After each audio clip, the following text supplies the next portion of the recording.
One tends to think that winter is a punishment for our garden. On the contrary. Winter will allow your clay soil to be turned in large clumps, and this soil will be much more crumbly in the spring. It is the cold that will break down, clean, and prepare your soil throughout the winter.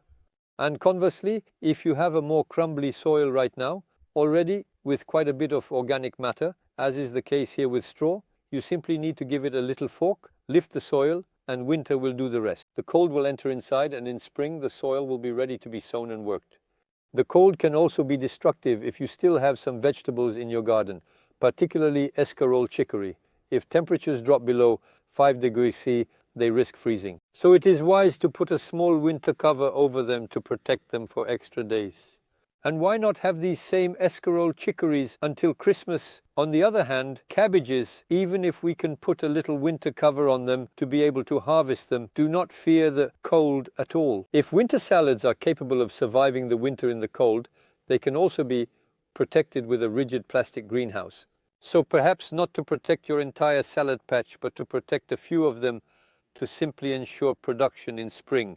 Strawberry plants are also capable of withstanding very cold temperatures, but we can still provide them with a little bit of straw on top. I am particularly thinking of the strawberry plants that are planted on plastic. Just sprinkle a little straw on top to protect them from the severe cold, despite the cold. During winter, when you get a little bit of sunshine during the day, don't hesitate to leave your door open in your greenhouse.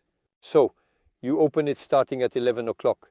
You will let the air in for a maximum of 1 hour until 1 p.m. for example, and then you will close your door to retain the heat. So if we ventilate, it is also to avoid condensation, since when we have a cold greenhouse, because it is closed, it is well insulated, we end up with a certain amount of condensation, and it is this condensation that risks causing your plants to rot. So it is urgent and important from time to time to open the door to give it a little bit of air. It is necessary to think about removing the pump from the pond before winter. Since the pump is no longer useful, there is no need for circulation or a waterfall. So remember to take it out of the water and place it in a spot away from frost. Another thing to consider during winter is right next to us. It's all the plumbing in your garden. Remember to drain them. And for that, once you have drained them, open the taps so that no water remains inside. However, there is a small caveat regarding winter and the cold. It is the birds that need to be fed in our garden. So for that you will bring them sunflower seeds and fat balls.